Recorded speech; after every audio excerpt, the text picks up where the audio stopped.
दुःख निवारण आहे.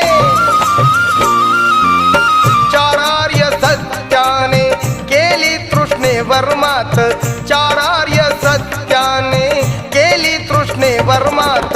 प्रज्ञाशील करुणेनं जीवनाचं सोनं होत, प्रज्ञाशील करुणेनं जीवनाचं